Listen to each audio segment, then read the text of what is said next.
Hola chicos, ¿me pueden escuchar por favor? Sí, Doc, buenas noches. ¿Cómo están? Permítanme solo un momentito.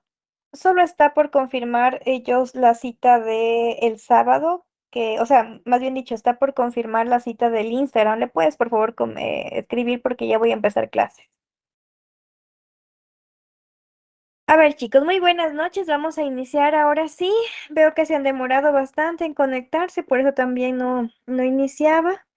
Vamos a empezar con el tema que habíamos ayer relacionado al último procedimiento, que es el número 5 sobre el procedimiento ejecutivo. Y al igual que los demás, vamos a ir dándole una vueltita desde los conceptos hasta llegar a, perdón, claro, desde los conceptos hasta llegar al procedimiento como tal. Entonces, la noche de hoy vamos a estudiar el procedimiento ejecutivo y la fase de ejecución de una manera muy breve, ¿ya? Entonces vamos a ver algunos conceptos de juicio ejecutivo que nos trae en consideración la doctrina. José de Vicentes y Caravantes nos dice que el juicio ejecutivo es aquel que trata de llevar a efecto lo que se ha resuelto, ya sea por autoridad judicial o que conste en un título, que la misma ley le da la fuerza de ejecutoría. Entonces, ya nos habla de un título como tal, ¿sí? Y más adelante vamos a ir viendo poco a poco a qué se considera títulos. Lina Enrique Palacios nos dice que el juicio ejecutivo es un proceso especial sumario, muy breve, al igual que el monitorio, en sentido estricto, es decir, tiene que acoplarse todas las diligencias en las menos, perdón, en menos actividades procesales posibles para que podamos llegar a una resolución mucho más rápida. Y de ejecución, es decir, que inmediatamente se debe ejecutar lo dispuesto por el juez, tendiente a hacer efectivo el cumplimiento de una obligación documentada en alguno de los títulos. Pueden ser extrajudiciales, convencionales, administrativos, legalmente dotados de fehaciencia y autenticidad, es decir, que no haya duda alguna de que este documento que consta, ¿no es cierto?, la obligación, sea real y haya sido firmado o autorizado por ambas partes.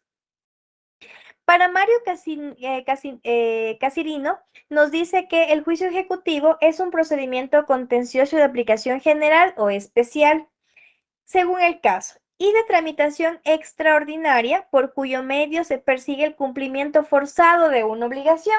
Es decir, que esta obligación está tendiente a la voluntad de una de las partes, que por X motivos, ¿no es cierto? Que ahora no vamos a entrar justamente en la discusión, no ha cancelado o no ha cubierto esta obligación como tal y necesitamos que el juez, de manera forzada o por medio de la coerción del Estado, busque que esta persona cumpla con la obligación.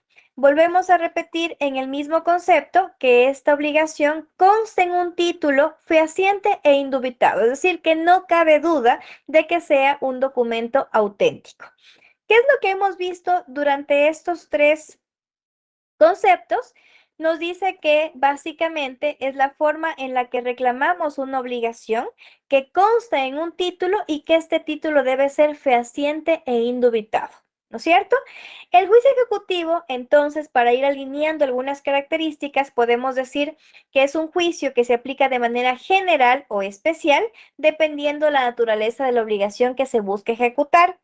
Es un procedimiento extraordinario, ya que está sujeto a una sustanciación diferente a un juicio común, como el ordinario, que era el más largo. Es un procedimiento compulsivo y de apremio, porque si no paga, si no cumple con la obligación, nos vamos sobre los bienes de la persona. Cuando hablamos del apremio, por tema de deudas, en el Ecuador ya no existe la cárcel ni la pena privativa de libertad. Hace muchos años atrás, cuando yo era un adolescente, más o menos, sí había cárcel por las deudas. Hoy por hoy ya no. Entonces, ya no existe apremio personal sobre las deudas, perdón, sobre las personas por las deudas, pero sí existe apremio sobre las cosas como que pertenecen a un patrimonio de la persona que está aún tendiente de cumplir con esta obligación. Tiene como fundamento la existencia de una obligación establecida de manera indubitada, es decir, que no haya razón ni margen de duda sobre la obligación tendiente a cumplir. Y finalmente dice que inspira en la protección de los intereses del acreedor, es decir, que el procedimiento ejecutivo, al igual que el monitorio, busca de alguna manera proteger los intereses y los derechos del acreedor. ¿A qué? A que únicamente cumplan con la devolución o con el cumplimiento de la obligación que está todavía pendiente de generarla de manera voluntaria, así que la buscamos hacerla de manera forzosa. ¿Qué otras características podemos ver? En definitiva, no hay un concepto unánime, pero algunos comparten, ¿no es cierto?, ciertas características que hemos podido analizarla. La doctrina entonces, de manera general, establece que el juicio ejecutivo, aquel como su nombre lo indica, busca ejecutar una obligación y esta, a diferencia del monitorio, sí debe estar en un título que se le va a llamar título ejecutivo, ¿sí? Y que de manera inequívoca, ¿sí?, deba satisfacer esta obligación. Es un proceso de tipo de juicios de conocimiento y se entiende que por pretensión la solicitud dirigida al órgano jurisdiccional, es decir, al juez, contenida en una demanda, es decir, que la pretensión viene a ser el objeto del proceso, por tanto, cabe la posibilidad de que en un proceso existan varias pretensiones, varias obligaciones que puedan ser reclamadas hacia una misma persona. En el caso de los juicios ejecutivos, existen requisitos que se deben cumplir como, ¿no es cierto?, adjuntar a la demanda el título ejecutivo. Si es que no adjuntamos a la demanda el título ejecutivo, entonces nos van a mandar en muchos de los casos a completar la demanda o de lleno nos rechazan por no haber cumplido con este requisito indispensable que nos abre el COGEP. En cuanto a las partes que intervienen en el proceso, deben cumplir los requisitos de orden subjetivo como la capacidad y también la legitimación, que hace unas semanas atrás ya habíamos hablado de la capacidad legal y también de las partes legitimadas, que tengan derecho a ser acreedores y que yo vaya directamente contra el deudor quien me está debiendo. Esta pretensión ejecutiva debe tener una causa jurídica, una causa que se sustenta en un título ejecutivo, es decir, que si yo hablo de un título ejecutivo, debe estar siempre contenida en un documento que tenga esta característica y que la ley lo reconozca como título ejecutivo. Si no, tendría que irme por un procedimiento monitorio, donde da un abanico de posibilidades para cobrar deudas, o posiblemente por un procedimiento ordinario. Si no tengo título ejecutivo, entonces tendría que irme por otro medio. La única manera de llegar a un procedimiento ejecutivo, volvemos a repetir, es que la deuda o la obligación esté contenida en un título ejecutivo, ¿sí? En efecto, ese es el requisito indispensable para toda pretensión ejecutiva. Es decir, si no lo tenemos, el juez va a rechazar la demanda. Vamos a ir viendo diferencias entre el juicio ejecutivo, perdón, el procedimiento ejecutivo y el procedimiento monitorio. Vamos a ir conociendo poquito a poquito. El procedimiento ejecutivo, al igual que el monitorio, ¿no es cierto?, debe ir acompañado de los requisitos que la ley nos exige. Sin embargo, el procedimiento ejecutivo debe ir acompañado de lo que decíamos, del título ejecutivo. Entonces, además de estos requisitos que el COGEP nos manda a cumplir en el 142, debe siempre acompañarse con este título que reúna las condiciones de ejecutivo. Hay algunas posibilidades para poder ejercer la defensa del demandado. ¿Qué es lo que puede hacer el demandado? Una vez citado, lo que él puede hacer es pagar o cumplir con la obligación. Es decir, que aquí no solamente nos habla de un cobro de dinero, sino que también nos habla de cualquier tipo de obligación tendiente de cumplimiento, como una obligación de dar, hacer o no hacer. Es decir, que no simplemente nos vamos a quedar en la mera expectativa de que esta obligación sea para el cobro de dinero. como lo era, ¿no es cierto?, el procedimiento monitorio, que decía que únicamente era un mecanismo para cobro judicial de deudas u obligaciones dignatarias bajo una cuantía que ya decíamos que eran de 50 salarios básicos unificados del trabajador en general. Perfecto, hasta aquí vamos muy bien. Pagar o cumplir con la obligación es una de las posibilidades que puede hacer el demandado. ¿Qué más puede hacer? Contestar la demanda con pruebas, ¿para qué? Para oponerse, ¿no es cierto? Para oponerse a la pretensión, inclusive señalando que ya no es toda la obligación la que debe pagar, sino que ya hizo algunos abonos y que el monto puede hacer inclusive menor, ¿no es cierto? Al que se está agregando dentro de las pretensiones del actor. ¿Qué más puedo hacer? Rendir caución.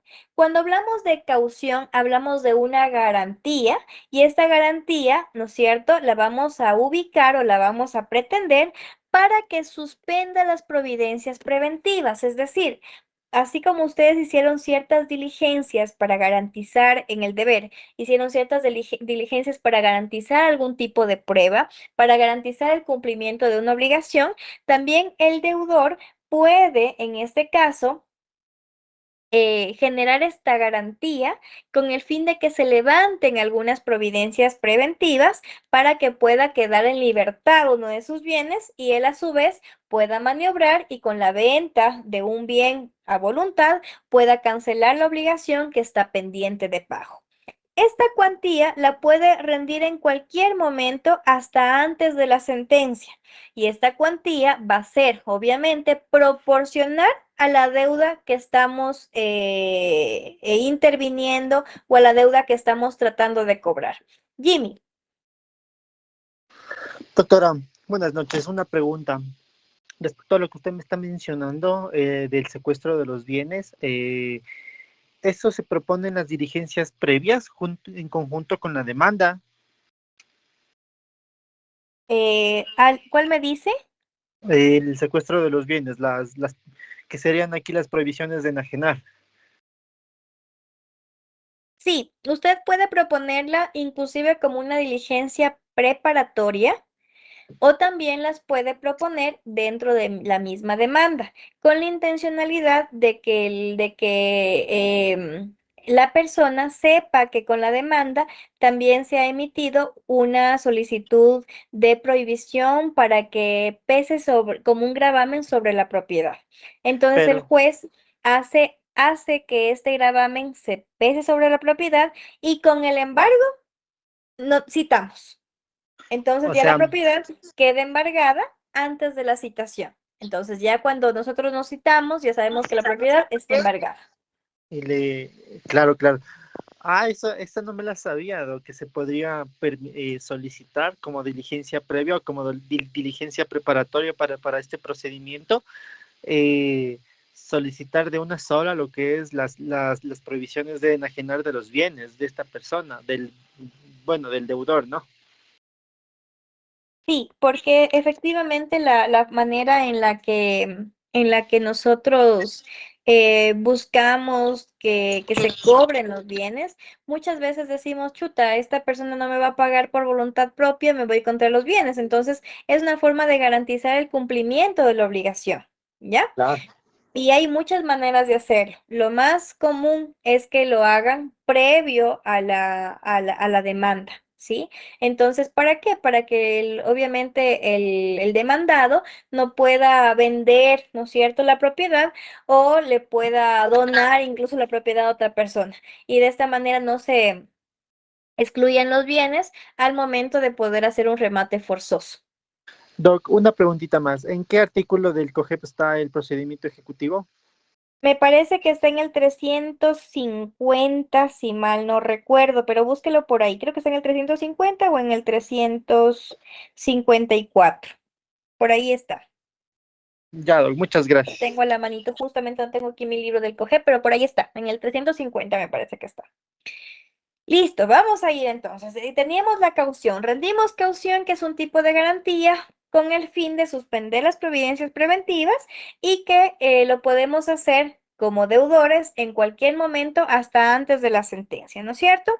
Y también tenemos la última opción, que es reconvenir al actor con otro título ejecutivo, es decir, tú me estás demandando porque yo te debo 10,000, entonces yo te demando con otro título ejecutivo donde tú me debes 15,000, ¿sí?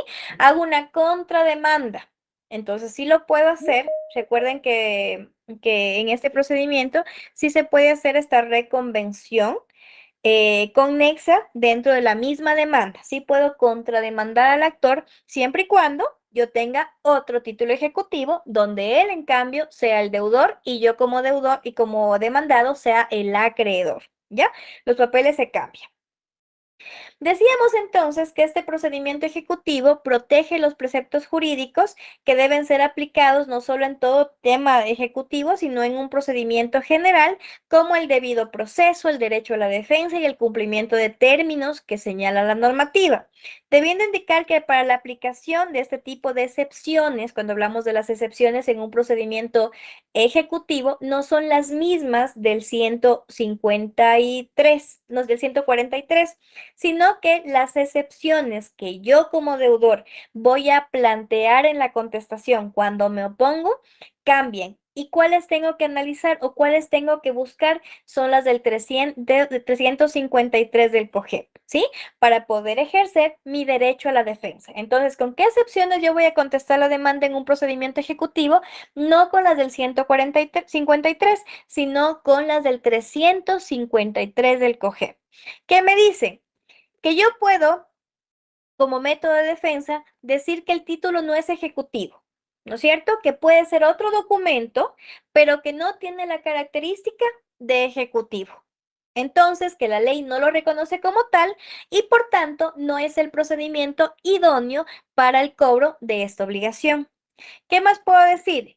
Que el título tiene nulidad formal o falsedad del título, es decir, me alteró el título o tiene algún tipo de nulidad con la que nació esta obligación. ¿Ya? Nació nula la obligación, por tanto, no me la puedes cobrar porque fue una obligación que estuvo nula desde el inicio, estuvo inválida desde el momento de su nacimiento. ¿Qué más puedo poner yo como excepciones?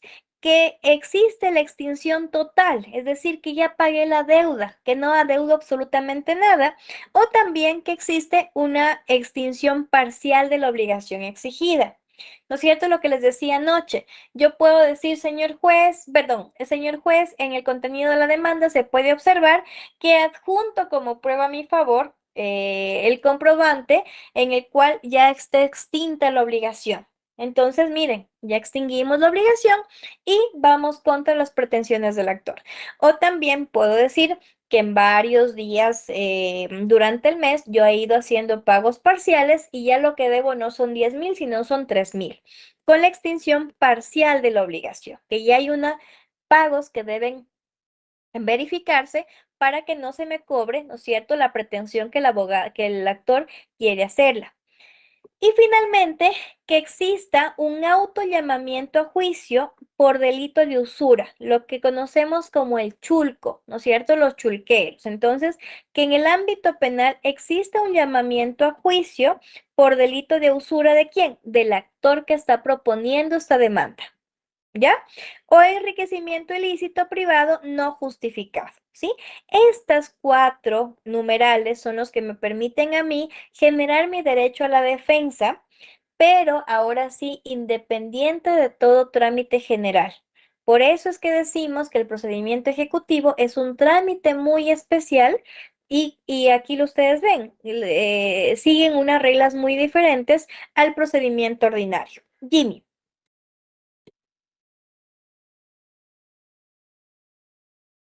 ¿Me nombró, Doc? Sí, no me está, no, no me está levantando la manita usted. Es Jason, perdón, Ah, leí ya, mal. ya, Doc. Doctora, buenas noches. Una pregunta, una persona que tiene, por ejemplo, deudas por manutención, ¿esta deuda también prescriben o no? Deudas por manutención, no, deudas por alimentos, deudas a trabajadores o de derecho laboral no prescriben por ningún momento, por ningún tema. Listo, muchas gracias, doctora. Con todo gusto.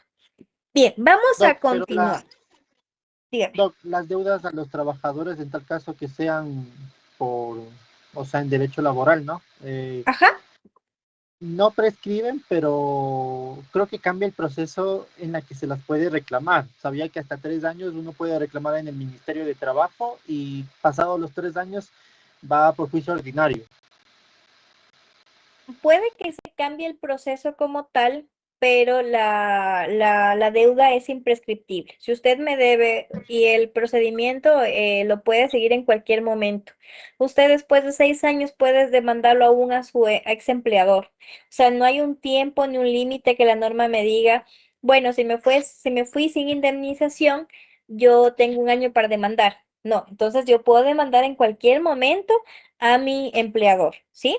Ya los procedimientos que para tales temas nazcan, pues serán los que el COGEP los diga y también obedeciendo a temas del Código de Trabajo.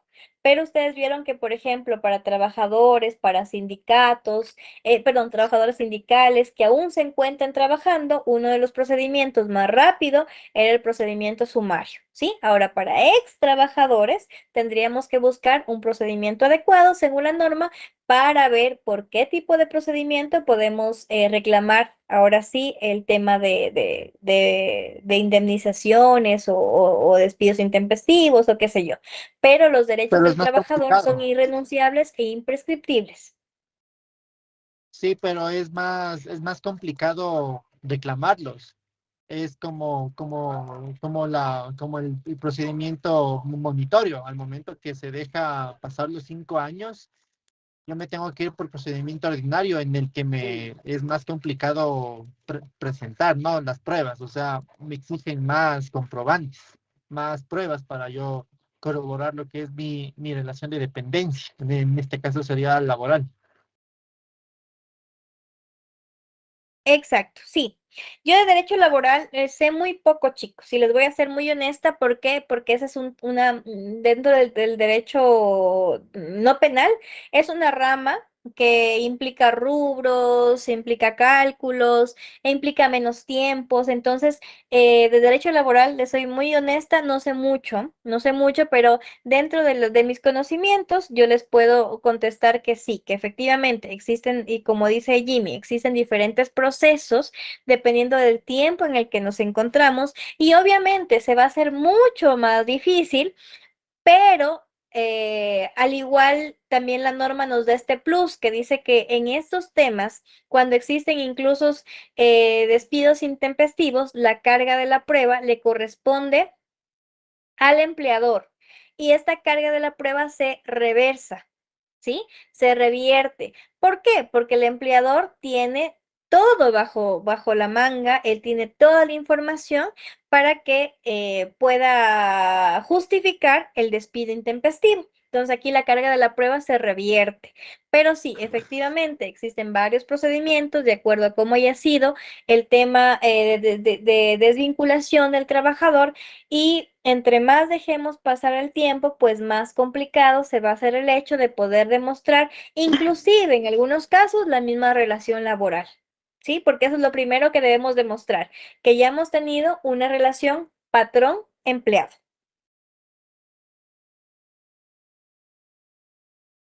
Claro que sí.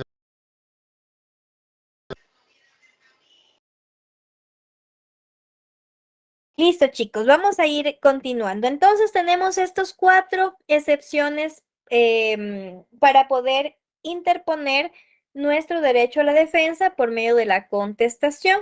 Y también teníamos algunas posibilidades con las cuales podemos ir generando ciertas condiciones, ¿no es cierto? Hasta aquí entendido. Vamos a ir comparándolo con el procedimiento monitorio. Aquí hablamos de que sí puede hacerse el reclamo de otras obligaciones, mientras que el procedimiento monitorio decíamos que únicamente era para el tema de cobro de deudas determinadas de dinero líquida, exigible y de plazo vencido que no consta en un título ejecutivo. En cambio, en el ejecutivo debe constar en un título ejecutivo.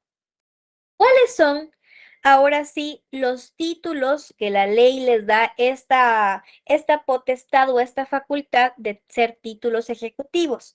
Nos dice la norma el primero, una declaración de parte hecha con juramento ante un juzgador competente. Una declaración de parte es una, como antes lo llamábamos, una confesión judicial, es decir, yo, actor o yo demandado, dije ante un juez que efectivamente estoy debiéndole cierta cantidad de dinero a Pepito, ¿ya? Entonces, de esta manera, esta confesión, que antes se llamaba confesión, ahora se llama declaración de parte, puede servir como un título ejecutivo siempre y cuando se lo haga ante un juzgador competente, ¿sí? Vamos a ver otra. Copia o compulsa autenticada de escrituras públicas. Entonces, miren que las obligaciones no solamente son dignatarias, sino también son obligaciones de dar, hacer o de no hacer. Entonces, cuando hablamos de una copia, es una fiel copia de un documento original. Y cuando hablamos de una compulsa, es la copia de la copia. ¿Ya? Entonces puede ser una copia o una compulsa autenticadas, es decir, con fe notarial, ¿no es cierto? Que me diga es un documento público que es idéntico al original, ya sea por copia o compulsa, de las escrituras públicas, si no tengo el original. La tercera, documentos privados legalmente reconocidos o reconocidos por decisión judicial, es decir, convenios, contratos, acuerdos hechos en un primer momento como documento privado, pero que han sido legalmente reconocidos, que pueden ir al notario, ¿no es cierto? Y darle esta fe pública para que cobre también la fuerza de ser documentos indubitados, lo que decíamos en un inicio, que no cabe duda de que son documentos auténticos o también reconocidos por decisión judicial, es decir, que el juez en sentencia reconozca que existe este documento privado y que de esta manera también compone o contenga una obligación intrínseca en el contenido del mismo. Lo más común, letras de cambio, ¿sí? Que ahora se pueden comprar hasta en la tienda, pagarés a la orden, testamentos, transacciones extrajudiciales. Las transacciones extrajudiciales son acuerdos que yo llego fuera de los juzgados, fuera de las fiscalías y que me comprometo con alguna obligación, ¿no es cierto?, a transar con una de las partes. Esto suele ser muy común a veces con temas de accidentes de tránsito. Yo por no seguir el trámite ya transé con la otra parte y hacemos una transacción en la que esta persona en 5 días me va a cancelar la suma de $4,000. Llegan los 5 días y nunca me canceló. Como hay una transacción extrajudicial, entonces yo puedo hacerla efectiva por medio de un procedimiento ejecutivo para que cancele la obligación contenida en la misma. Y también, como ustedes han visto, existen otros documentos que dice los demás que otras leyes otorguen el carácter de título ejecutivo con la obligación de dar o hacer. Entonces, existen otras leyes como las leyes de el Código de Comercio que también me entrega o me hace alusión a diferentes documentos que también les da esta materialidad de título ejecutivo como tal, ¿sí? Eh, Ante lo que hemos citado con respecto a los títulos ejecutivos, decimos también que hay algunas excepciones, ¿sí? Y que se caracterizan por buscar proteger los distintos tipos de regulaciones que se establecen en las leyes ecuatorianas. Es decir, que estos títulos tengan una obligación, ¿sí? Contenida en el mismo, que tengan esta característica de título ejecutivo y que al momento de poder generar la pretensión, también sean exigibles, ¿sí? No hayan prescrito por el lapso del tiempo. Podemos decir que el procedimiento ejecutivo es el que el autor busca fundamentar una acción ejecutiva considerándose para que se pueda obligar al demandado de manera forzosa a cancelar una obligación. Y uno de los ejemplos más prácticos puede ser el tema de que entre privados se prestan dinero y se hace firmar una letra de cambio. Entonces, esta letra de cambio aparentemente cumple con todos los requisitos del artículo 410 del Código de Comercio, que les dejo ahí para que ustedes en algún momentito lo puedan leer y puedan verificar cuáles son los requisitos para que un título sea ejecutivo, ¿ya? Entonces, de esta manera, buscamos que la obligación que se contenida en cualquiera de estos documentos pueda ser generada ahora sí mediante este tipo de procedimiento. Jason. Doctor, una pregunta. Las letras de cambio, ¿cuál es el valor máximo por el cual se puede hacer un cobro? Había escuchado, o si es que, sí, que una letra de cambio, el valor máximo era $5.000. No sé si es No, correcta esta información o... no. En el procedimiento ejecutivo ni en los títulos ejecutivos no tenemos nosotros un margen para poder determinar cierta cuantía, como si lo teníamos, por ejemplo, en el procedimiento monitorio. En el ejecutivo no hay margen ni nos limita a que yo pueda llenar un título ejecutivo con una sola cantidad determinada, ni con un mínimo ni con un máximo. ¿Sí? Entonces no hay límite para poder proponer la letra de cambio. Por eso es que muchas de las personas con temas de antes del procedimiento de oralidad y bueno, aún habiéndolo, suelen falsificar estas letras de cambio. Yo le debo a usted 10,000 y de repente usted me quitó el puntito, lo movió más allácito y ya le debo 100,000. Entonces, no hay un monto determinado ni una cuantía máxima para poder exigir ese tipo de obligaciones, siempre y cuando sean reales. Otra pregunta, doctora. Lo que pasa es que me topé con un caso particular que un compañero me estaba preguntando y ahí investigando le estuve asesorando un poco. Es referente a la venta de un bien que tenía, una lancha, la hermana, pero la hermana no le quiso pagar, entonces él solamente tenía de palabra. Entonces yo de mi parte le dije que podía hacer un pagaré general por el valor de la deuda y que emita, por ejemplo, si le iba a pagar en un año, pues que emite el valor en unas 12 letras de cambio y en las 12 letras de cambio le ponía el valor dividido para los 12 meses para poder cobrar este valor.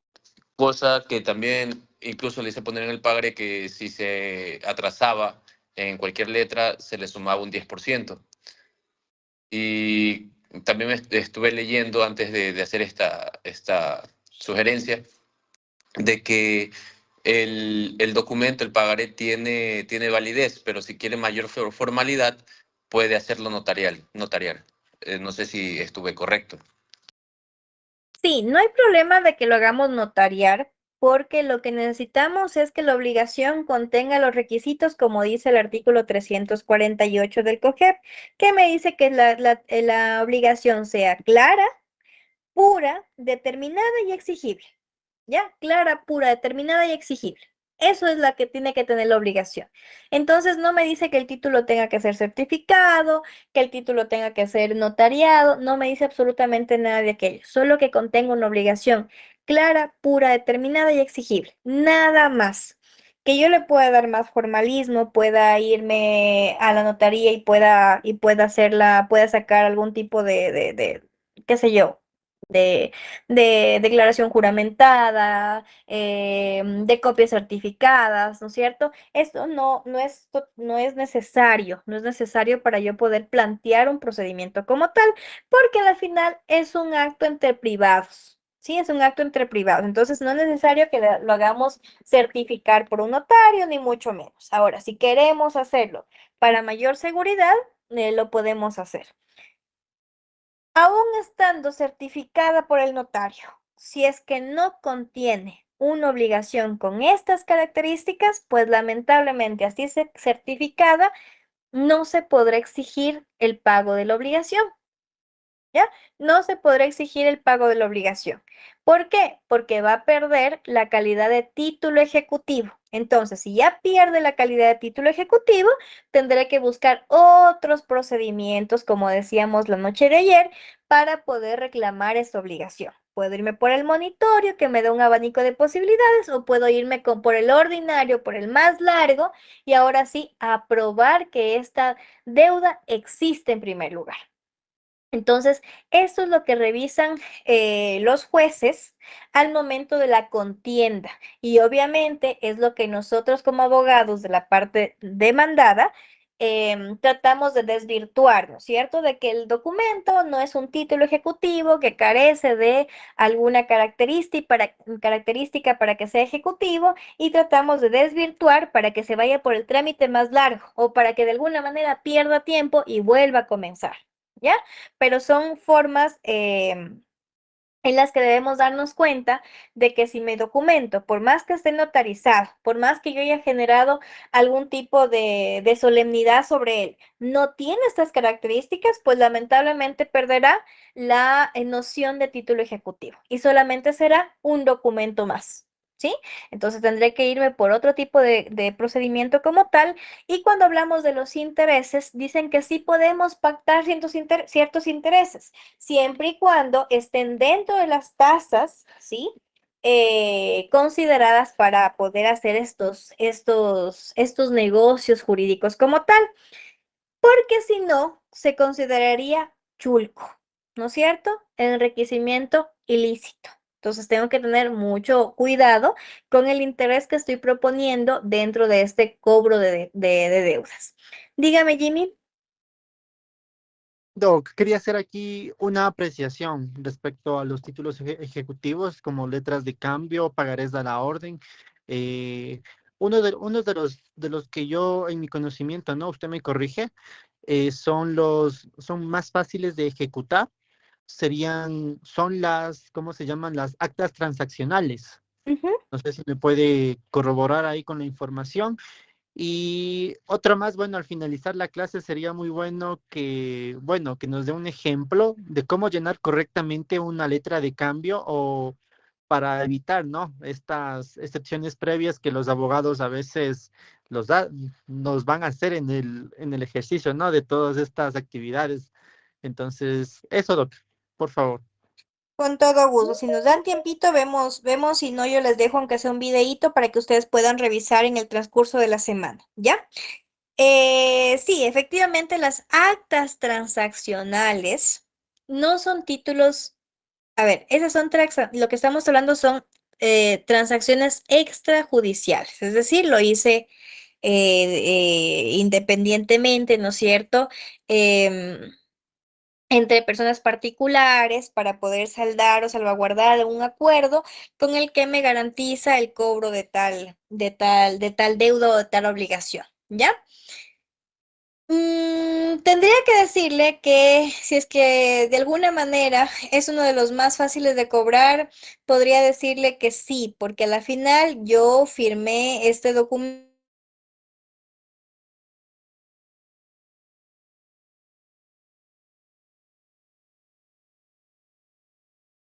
manera me van a ejecutar. Entonces, puede decirse que sí, que efectivamente es una manera o una forma de cobrar mucho más rápido la deuda. Sí, siempre y cuando, ¿no es cierto?, no tengamos ningún tipo de objeción en el que de igual manera nos falte alguna de esas características que nos da el 348. Entonces, ahí tenemos que poner mucho cuidado en lo que los documentos que estamos creando, ¿sí? Tengan estas características de que la obligación sea clara, pura, determinada y exigible, ¿sí? Y que esté contenida en un documento formal, ¿sí? Que es el papel donde se inserte esta voluntad de dar o hacer una obligación como tal. ¿Ya? Hasta ahí, chicos. ¿Alguna otra pregunta con respecto al procedimiento ejecutivo?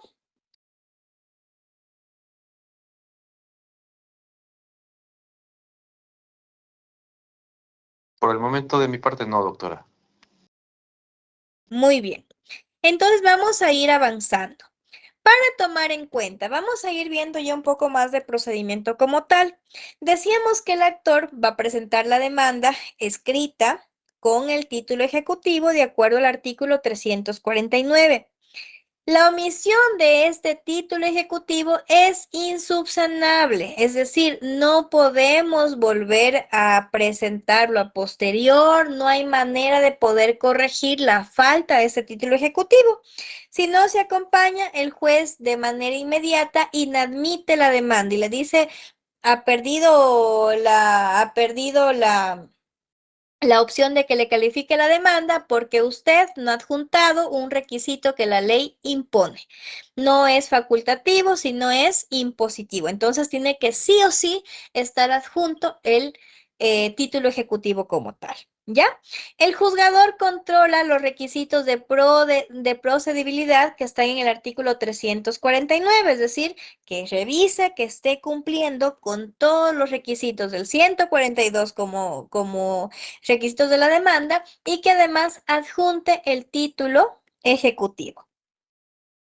Si se considera que el título que acompaña a la demanda no presta mérito ejecutivo, se puede negar de plano la acción ejecutiva y se le dice que de acuerdo al artículo 350, este no es el camino por el cual esta persona que se cree acreedor deba pedir o deba buscar que se le solucione o se le cumpla con la obligación de manera forzada.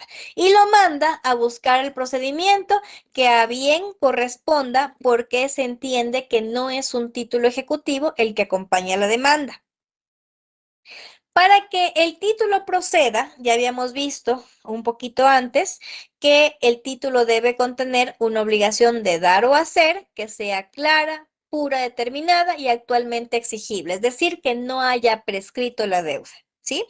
La obligación de dar puede ser entregar una suma de dinero, como también que esta suma sea líquida o liquidable, es decir, que la pueda sumar, restar, multiplicar, ¿no es cierto? Que pueda ser conferida o cuantificada mediante una operación aritmética. Si la obligación es parte líquida, se ejecutará la parte líquida. El actor va a acompañar una liquidación pormenorizada siguiendo los criterios establecidos en cada uno de los títulos. Si uno de los elementos del título está sujeto a un indicador económico financiero, como el que decía Jason, a una tarifa o una tasación de tasas de interés, también se contendrá en la referencia de este interés que le estamos cobrando a esta persona. ¿Con la intención de qué? Con la intención de verificar que el interés sea un interés legal y que no caiga en el delito de usura o de chulco. ¿Ya? Ya decíamos que el demandado tiene diferentes posibilidades frente a la demanda, puede pagar o cumplir con la obligación, puede contestar la demanda con prueba oponiéndose, puede rendir caución hasta antes de la sentencia para suspender las providencias preventivas y también puede reconvenir al actor con otro título que lo considere ejecutivo, ¿sí?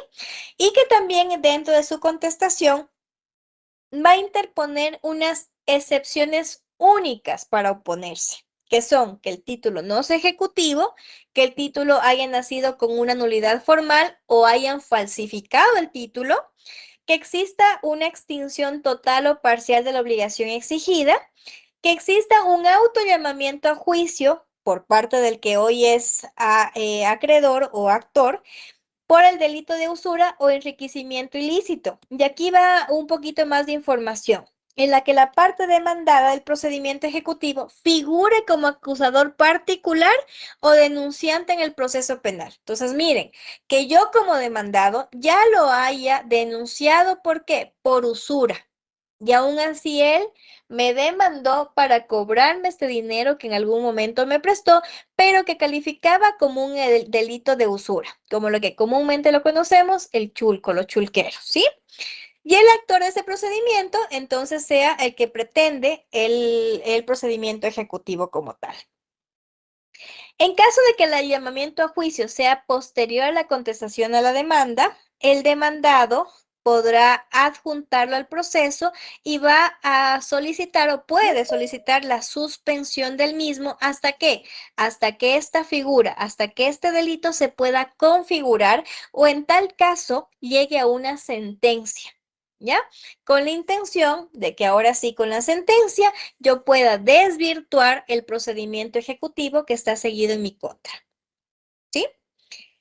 Ya habíamos visto que se puede generar excepciones previas que están contenidas en el artículo 153, pero las únicas válidas como excepciones formales para la oposición van a ser las del 353. Parece trabalengua estos dos artículos que nos pone el código, el procedimiento ejecutivo. Vamos a ir viendo cada una de las posibilidades. Si es que el demandado escoge la posibilidad 1, que es la de pagar o cumplir con la obligación, inmediatamente el juez dispone que se deje constancia en autos, levanta cualquier tipo de providencia preventiva que pese sobre los bienes y ordena el archivo del proceso y se termina el proceso. Entonces pague, se ordenó el archivo, los bienes se levantaron todo tipo de gravámenes o providencias y yo quedé liberado de la obligación. ¿Qué pasa si escojo la opción número 4, que es la de reconvenir el actor, con otro título ejecutivo? En este caso, el juzgador va a notificar al actor para que él pueda también generar prueba sobre esta contrademanda que le estamos haciendo. Entonces le concede 15 días para contestarla y ustedes pueden un poquito más ampliarse con el artículo 355 y 333, numeral 3 del COGEP, ¿ya? ¿Cómo vamos a proceder con el tema del procedimiento ejecutivo como tal? ¿Cuántos días tengo para contestar? ¿Qué es lo que sucede en cada una de estas opciones? En primer lugar, el juez, una vez que ya hemos presentado la demanda, tiene 3 días término para calificarla, ¿no es cierto? Eventualmente puede ordenar providencias preventivas, como la que nos preguntaba Jimmy, hasta por el valor que cubre el monto de lo reclamado. Es decir, que yo puedo generar embargo de los bienes, ¿no es cierto?, de la persona que sea el deudor, hasta por el monto que estoy reclamando. ¿Sí? Entonces no podré, si es que solo tiene una moto y yo quiero reclamar $10,000, pero la moto vale 2,000, entonces tendré también que buscar por ahí otro bien, ¿no es cierto?, que cubra el monto de lo que estoy demandando. ¿Ya? Entonces puedo encontrar por ahí otro carrito, entonces puedo embargarlos o a los dos, ¿no es cierto? Puedo poner este embargo a los dos bienes. También puedo embargar los bienes raíces de crédito hipotecario, de acuerdo al artículo 351 del COGEP. ¿Qué posibilidades tiene el demandado? Si no cumple la obligación, de forma inmediata se pronuncia la sentencia del juez, mandando el que el deudor cumpla con esta obligación en el término que él considere conveniente. Si no opone excepciones, de igual manera, el juez sentencia de manera inmediata y manda al deudor a cumplir con la obligación. Si es que opone excepciones fuera de lo permitido, que son el artículo 353, de igual manera, el juez manda pagar y se pronuncia directamente en sentencia. Esta resolución no admite ningún tipo de recurso. ¿Por qué? Porque el demandado no hubo ningún tipo de contestación, no generó ningún tipo de excepciones, es decir, no hizo uso de su derecho a la defensa. Y si es que lo hizo, cogimos un mal abogado y no propuso las excepciones que habíamos hablado del 353. Entonces, es como que nunca se opuso a las pretensiones. Si yo no ejercí, miren lo que es importante, decíamos que en el caso del procedimiento ordinario, la falta de contestación era una mera negativa pura y simple de las pretensiones. ¿Ya? Así yo no generé prueba, solo niego de manera pura y simple las pretensiones del actor. Pero si en este caso yo no contesto, no me opongo o me opongo de manera incorrecta, yo estoy tácitamente aceptando que estoy adeudando y no hay manera para revertir porque no me da la opción a presentar ningún tipo de recurso, ni horizontal, mucho menos vertical, porque no estuve actuando en derecho y no generé ningún tipo de defensa al momento que debía hacer. Entonces, directamente el juez sentencia, manda que el deudor cumpla con la obligación en el plazo que éste estime y de esta resolución no existe ningún tipo de recurso que pueda caber, ya sea horizontal o vertical. Otra posibilidad puede ser que el demandado sí formule una excepción debidamente fundamentada con las excepciones previas del artículo 353, como lo manda este tipo de procedimiento ejecutivo. Entonces, el juzgador aquí le da un término de 3 días para que notifique la contraparte con la misma contestación y señala día y hora para la audiencia única. Entonces, de igual manera que el sumario, el procedimiento ejecutivo se lleva de forma o de audiencia única. No hay más audiencias, ¿sí? Eso lo pueden encontrar en el artículo 154. Una regla de la audiencia única nos dice que debe realizarse en el término máximo de 20 días contados a partir de la fecha en el que concluyó el término para presentar la oposición o contestar la reconvención en caso de que esta posibilidad haya sido o la que escogió el demandado. Ya decíamos que esta audiencia única se divide en las mismas dos fases que ya tenemos bastante estudiadas, ¿no es cierto? Con las clases anteriores. Algunas características de la resolución que da el juez o de la sentencia que da el juez en este tipo de procedimiento son las siguientes. En primer lugar, se emite una resolución mediante un procedimiento oral, es decir, al igual que el resto de procedimientos, ese también se va a seguir por la oralidad. Pero en caso de que nosotros apelemos, siempre y cuando hayamos generado, ¿no es cierto?, el derecho a oponernos y lo hayamos generado bien, esta apelación va a ser con efecto no suspensivo, es decir, que la sentencia de igual forma se va a buscar ejecutar. ¿Ya? Me van a poder embargar los bienes y me van a poder seguir la fase de ejecutoría hasta llegar al remate forzado de los mismos, ¿sí?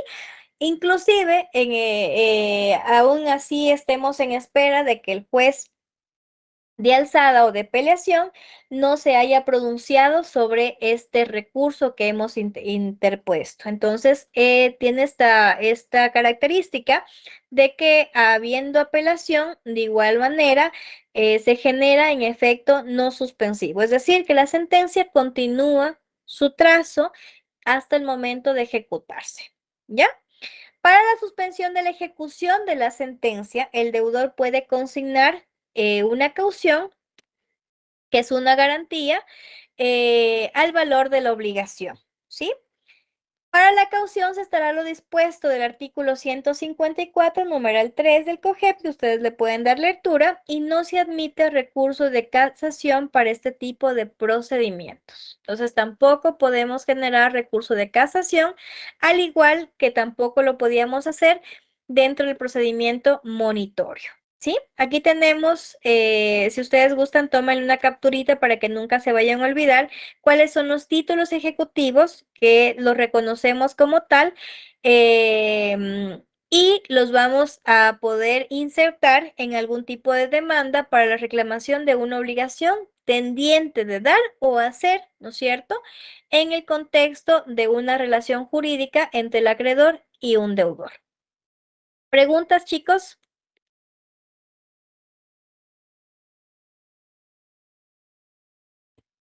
Doc, ¿me hace acuerdo de qué es la caución, por favor? La caución es una garantía. Siempre que ustedes escuchen caución, es una garantía. Es una garantía que nosotros depositamos, por así decirlo, en una cuenta que nos da el mismo juzgado para garantizar el cumplimiento posterior de la obligación. Pero es una garantía.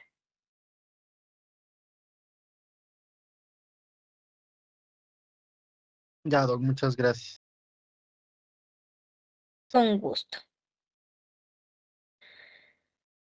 Ahora sí, como lo prometido es deuda y todavía tenemos un tiempito, vamos a ver la fase de ejecución, los procesos de ejecución. ¿A qué me refiero con las fases de ejecución? Ya tenemos, sea como sea, nosotros ya hemos encontrado una sentencia favorable, así venga por medio del procedimiento que venga, sea ordinario, sea monitorio, sea sumario, sea voluntario, por el sinnúmero de procedimientos que exista, ya tenemos una sentencia. ¿Y qué es lo que nos falta? Hacer que esa sentencia cumpla con lo que se ha dispuesto por medio del administrador de justicia, que es el juez. Y aquí empezamos con la ejecución. La ejecución, ¿no es cierto?, de lo dispuesto o de lo que las voluntades han emanado, ¿sí? Para hacer cumplir con esta obligación. Entonces vamos a ir viendo ahora sí diferentes títulos de ejecución, que no es lo mismo que un título ejecutivo. Aquí hablamos de ejecutar la voluntad de las partes o alguna decisión que por medio de sentencia tenga que cumplirse de manera forzada. Entonces, la primer título de ejecución son las sentencias ejecutoriadas. ¿Después de cuántos días se ejecutorian las sentencias? Después de 3 días de no haberse interpuesto ningún tipo de recurso como tal. Entonces, quedan totalmente en firme. Por lo tanto, ya puedo pedir que se ejecute la sentencia, que se haga cumplir con la sentencia. Entonces, esta sentencia surte efectos irrevocables con respecto a las partes y con respecto a la decisión. Otro título de ejecución es el laudo arbitral. El laudo arbitral nace como una sentencia ejecutoriada de última ratio, ¿sí? Que tiene los efectos de cosa juzgada y no, y se ejecutan del mismo modo que las sentencias de última instancia, así como esas sentencias del que ustedes ven en el número 1 como sentencia ejecutoriada. Entonces, los laudos arbitrales son, en pocas palabras, las sentencias que dan los árbitros, ¿sí? Para que se pueda cumplir con una obligación pendiente. También tenemos las actas de mediación, cuando ustedes van a los centros de mediación y firman un acta, con su propio puño y letra firman un acta y se obligan a cumplir con ciertas obligaciones. Esta acta, de igual manera, igual que el laudo arbitral, tiene los efectos de sentencia ejecutoriada y cosa juzgada, es decir, que no hay manera, ¿sí?, de mover o de reformar lo que se ha gestionado dentro de estos acuerdos. ¿Qué otro podemos encontrar? Los contratos prendarios. ¿Qué significa prendar? Dar, ¿no es cierto? Como prenda, dar algo en tipo de garantía, ¿no es cierto? Para conseguir o para que nos puedan generar algún tipo de crédito, préstamo. Estos prendas por lo general se dan en los créditos cuando ustedes compran un carro nuevo y a lo mejor no tenían todo el dinero y le piden al banco el dinero y le dice, bueno, le vamos a dar el dinero, pero el carro se queda prendado con nosotros. Entonces la prenda se da en bienes muebles especialmente. Si quiero generar esta garantía con bienes inmuebles, se le llama hipoteca, pero la prenda es lo mismo que la hipoteca, pero en los bienes muebles. Entonces, esto sucede muy común en los vehículos cuando los compramos con la ayuda de algún tipo de crédito, de alguna entidad financiera. Entonces, dejamos prendado el carro hasta que nosotros paguemos la totalidad del crédito y ahí sí podemos levantar la prenda. Entonces, los contratos prendarios y de reserva de dominio también son títulos de ejecución. ¿Qué más tenemos? Las sentencias, los laudos arbitrales o actas de mediación expedidos en el extranjero, siempre y cuando estén homologados dentro del Ecuador. Si no están homologados, tendríamos que primero pasar por este filtro de homologación y después considerar los títulos de ejecución. Las actas transaccionales, lo que nos decía Jimmy, es más fácil cobrarlas porque sí, también se las considera título de ejecución. Entonces no tengo por qué estar demandándolas mediante otro tipo de procedimiento, porque me dice, usted se va a saltar todo lo que vimos. Todo lo que vimos se va a saltar y directamente le va a decir, señor juez, perdón, me dio gripe, señor juez, ejecute esta acta transaccional. Entonces, si nosotros firmamos un acta transaccional, nos pueden ejecutar de manera inmediata, sin ni siquiera haber pasado por algún tipo de procedimiento de los que hemos estudiado durante todas estas noches, sino que directamente vamos a la fase de ejecución. Nos saltamos todo el procedimiento y vamos a la fase de ejecución. ¿Qué otros más tenemos? La transacción cuando ha sido celebrada sin mediar proceso entre las partes. El auto que aprueba la conciliación parcial en el caso de incumplimiento de los acuerdos aprobados. El auto de que contiene la orden de pago en el procedimiento ante la falta de oposición del demandado.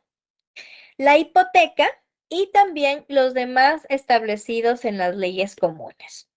Vamos a ir viendo las facultades del juzgador y de las partes. En primer lugar, la ejecución se circunscribirá o la va a realizar, ¿no es cierto?, de aplicación concreta de lo que establece el título de ejecución, es decir, no podemos sumarle ni restarle al título que hemos visto en estas 8, uy, se me fue, en estas 11 títulos de ejecución. No podemos ni sumarle ni restarle, sino que va a ser en completa obediencia de lo que estos determinen, en donde las partes actuarán en plano de igualdad, pero se limitarán exclusivamente al control del cumplimiento del título de ejecución, es decir, no hay momento ni espacio a estar probando de que existe o no existe la obligación, simplemente la vamos a ejecutar. No vamos a pelear absolutamente nada, sino directamente a ejecutarla.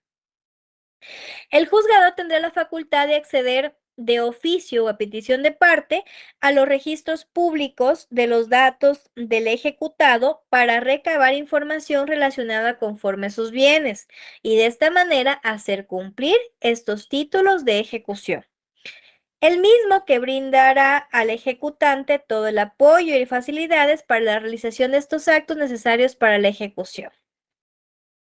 Existen diferentes clases de ejecución de las obligaciones. Por ejemplo, hay obligaciones de dar, especie o cuerpo cierto.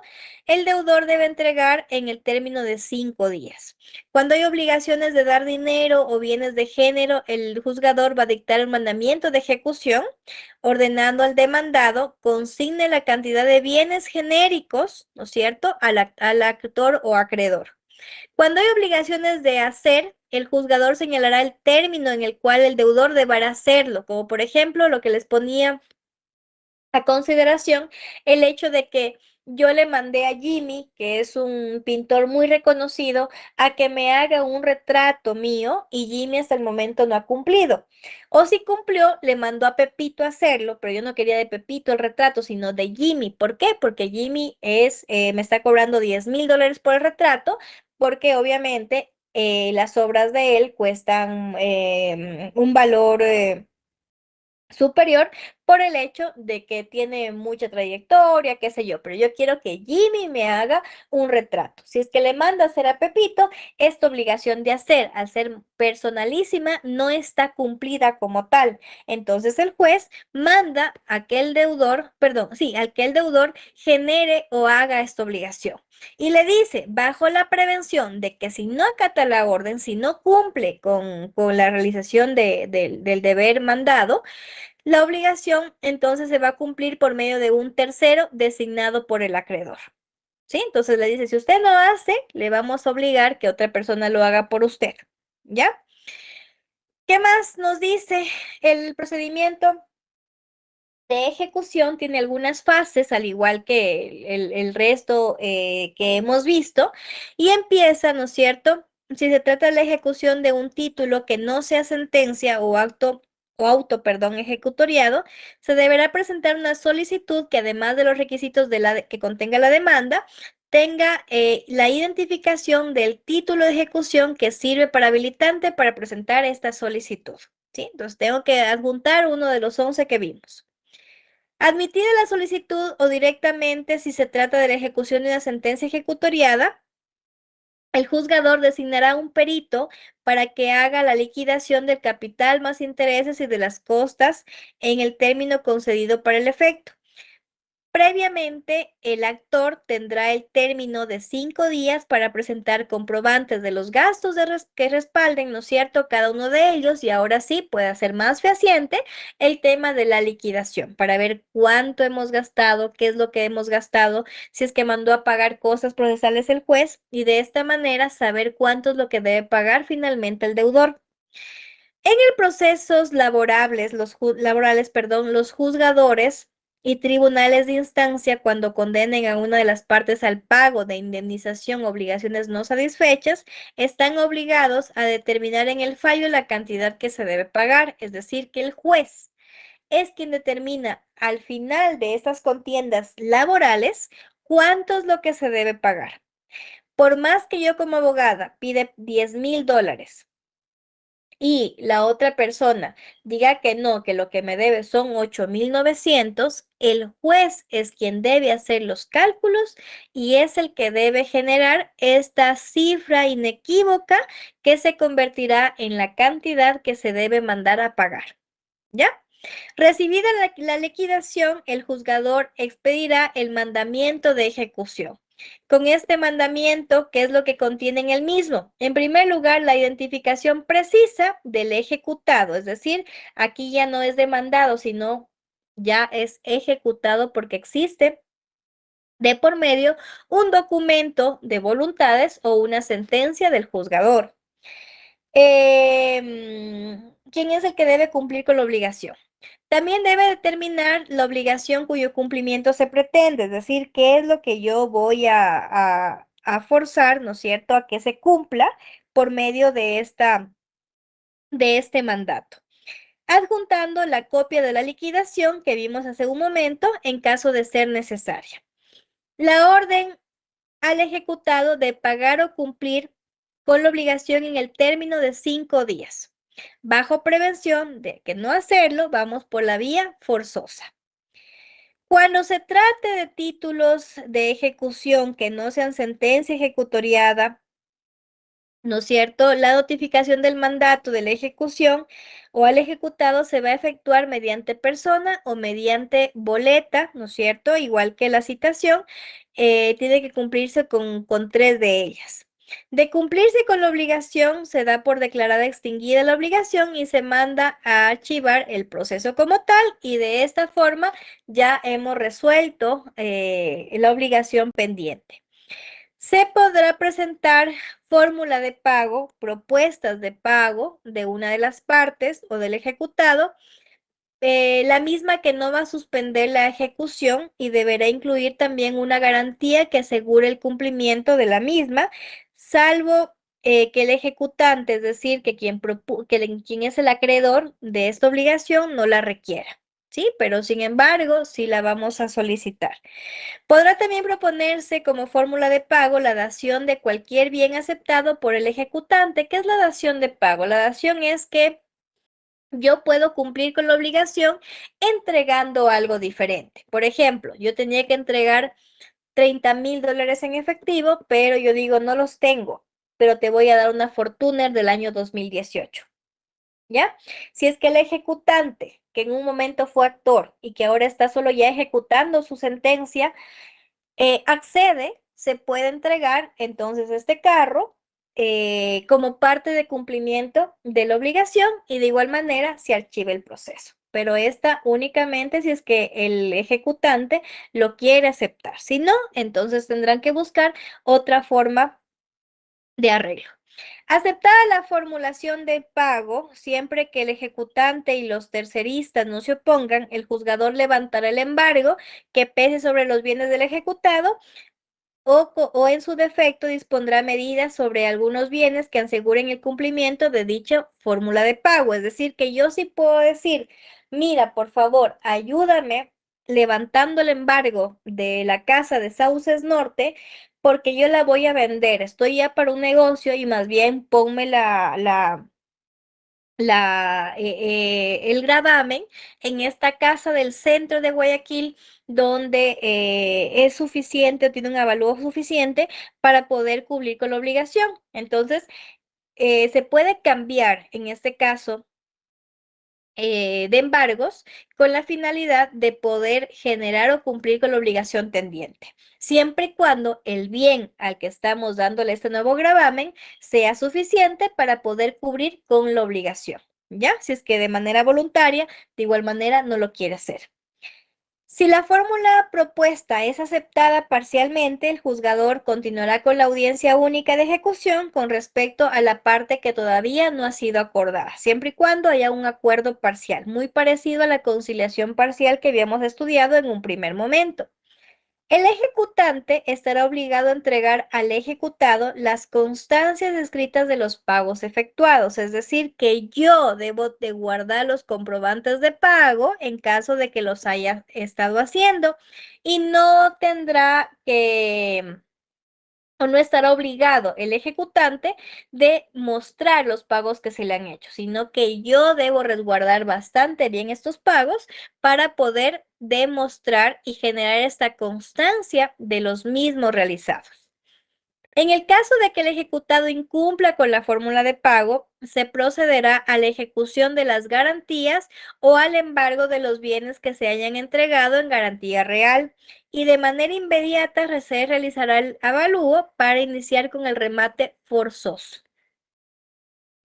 De no cumplirse con la obligación, el juzgador ordenará que se publique en la página web de la función judicial el mandamiento de ejecución para conocimiento de terceros, para que puedan ingresar como terceristas en caso de que ellos consideren que se están violentando, ¿no es cierto?, derechos de terceras personas involucradas o que pueden estar siendo involucradas dentro del proceso. Para eso al principio vimos las tercerías. Recuerdan que en las primeras clases veíamos las tercerías.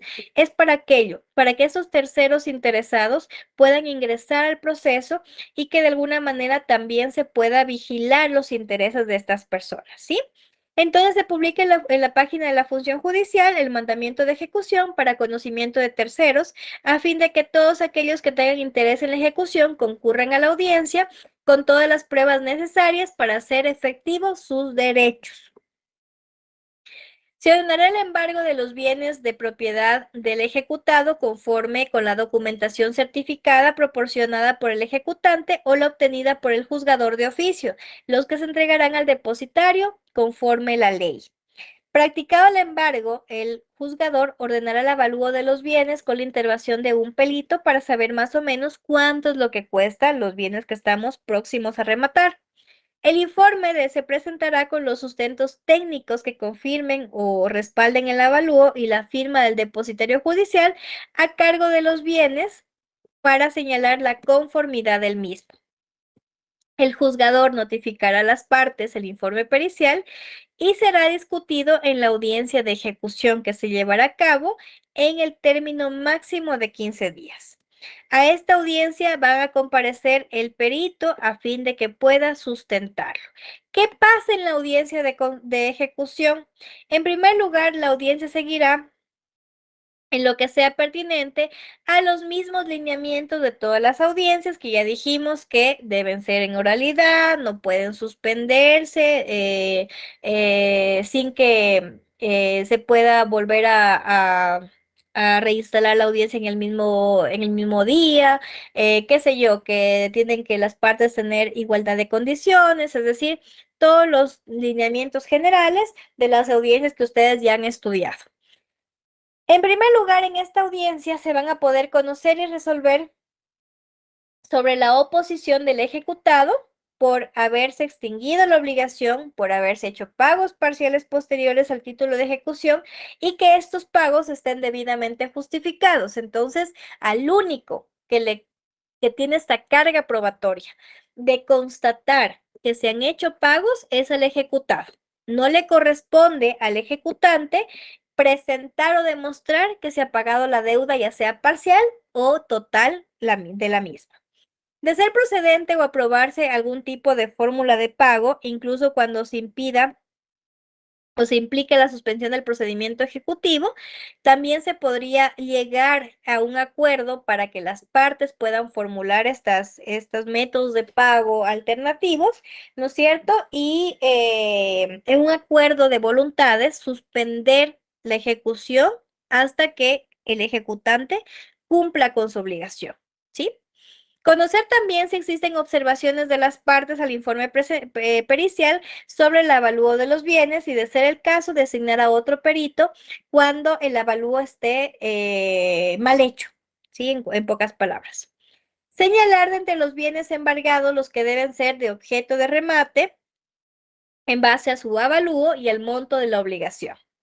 Resolver sobre la admisibilidad de tercerías y reclamos de terceros perjudicados en caso que así se considere. A la audiencia podrán concurrir otras personas por invitación del ejecutante o el ejecutado. Con esta, vamos a ver por qué los podemos invitar. Los asistentes podrán proponer cualquier forma de realización de los bienes del deudor y presentar a terceros que, previa caución, que sea seria la oferta, se ofrezcan a adquirir dichos bienes por un precio superior al que pueda lograrse mediante una venta pública o una subasta como tal pública. Es decir, yo puedo invitar, ¿sí?, a ciertos asistentes para que ellos traten de alguna manera de comprar mis bienes, y es lo que frecuentemente se hace. Yo llevo a alguien para que esta persona sea la que de alguna manera salve mi bien del remate, ¿ya? Porque lo voy a comprar o la va a comprar con una condición de una oferta superior a la que en el remate se podría obtener. En el caso de que el acreedor que ha vencido en el proceso podrá solicitar al juzgador una prórroga para hacer acudir a un tercero adquiriente, para lo cual se deberá contar con el acuerdo del deudor y del acreedor. Entonces también el ganador, el acreedor, puede llamar a una tercera persona para que éste pueda ser el futuro comprador del bien, siempre y cuando ambas partes estén de acuerdo. En todo caso, el acreedor que ha vencido no podrá oponerse si el precio ofrecido es mayor al monto de la obligación.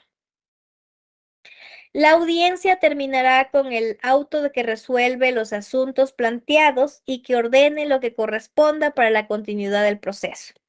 Si continúa la ejecución, el juzgador señala fecha y hora en el que se va a realizar el remate electrónico, ordenando la publicación en la página web del Consejo de la Judicatura de un extracto de lo que tendrá el detalle y las imágenes de los bienes que van a ser rematados y el valor de los mismos.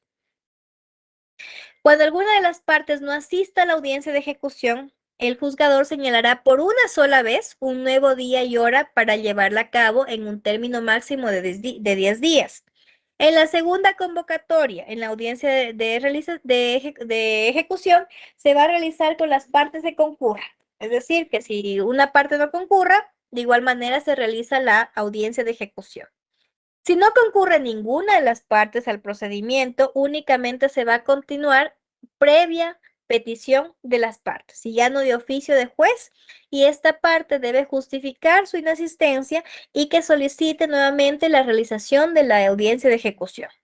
Si en la audiencia de ejecución comparecen terceros que demuestren documentadamente su derecho sobre algún tipo de bienes, el juzgador tiene que ordenar lo siguiente. Primero, si se trata de una tercería de dominio fundamentada exclusivamente en un título inscrito, el juzgador deberá resolver sobre su admisibilidad y, de creerla justificada, va a disponer que se mantenga el embargo del bien hasta que se resuelva la tercería en un procedimiento ordinario, es decir, le va a mandar a un procedimiento más largo, y ahí se traba un poco el tema de la ejecución de la sentencia, de la ejecución de la obligación en el título de ejecución, dejando a salvo el derecho del acreedor a solicitar el embargo de otros bienes hasta que éste pueda resolverse. El segundo, si se trata de una tercería coadyuvante, el juzgador resolverá sobre la admisibilidad y, en el caso de aceptarla, ordenará que sus créditos sean considerados en la prelación. La prelación, chicos, es poner en orden cuáles son los créditos que primero se pagarán y cuáles son los últimos que se cancelarán. Entonces, en el Código Civil, me parece, no me acuerdo el artículo, hay una tablita, se puede decir, o una enumeración. No, está en el COGEP, pero no me acuerdo qué artículo. Hay una tablita y una enumeración en la que me dice qué créditos se van a pagar primero y cuáles son los créditos más importantes que se deben cancelar cuando existe o cuando existen varios acreedores que han entrado como terceristas sobre un mismo deudor. Entonces, por ejemplo, la cooperativa YEP, hay muchos casos que, por ejemplo, las personas deben a varias entidades. Entonces, la cooperativa YEP logra llegar hasta la ejecución de una, em, de una deuda que Pepito Pérez ha tenido con esta financiera.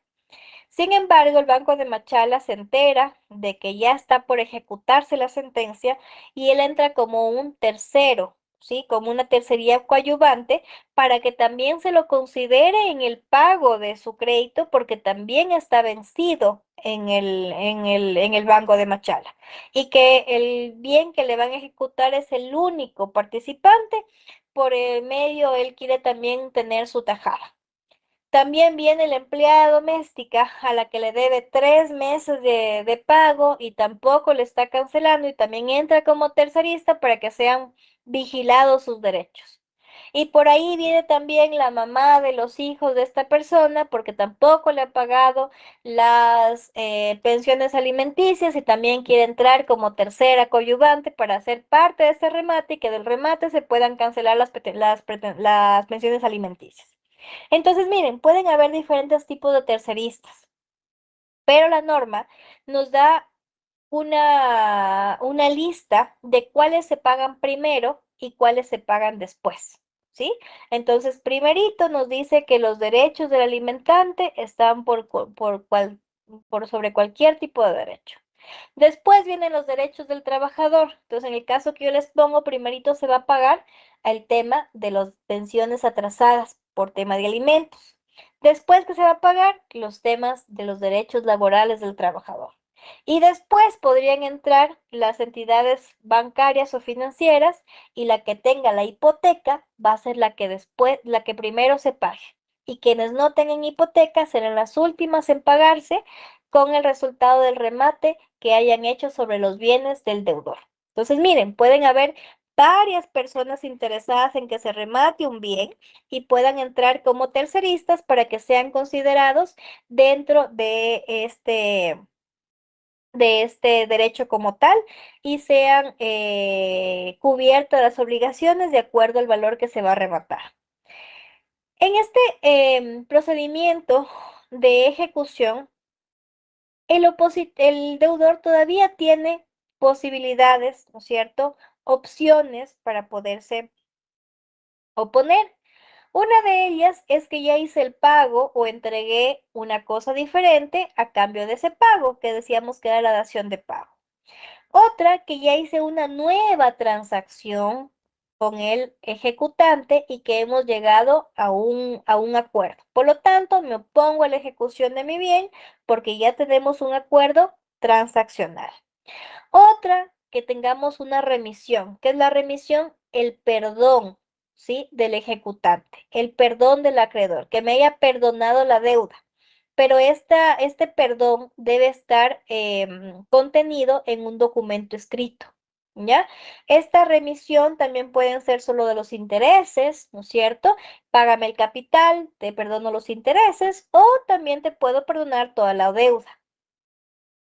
Otra forma de oposición para la ejecución también puede ser la novación, es decir, que ha nacido una nueva deuda con el deudor que contiene una anterior y por ende la anterior se extingue con el nacimiento de una nueva deuda, ¿ya? Entonces yo le digo, vea, usted tenía que pagarme $10,000, ¿no es cierto?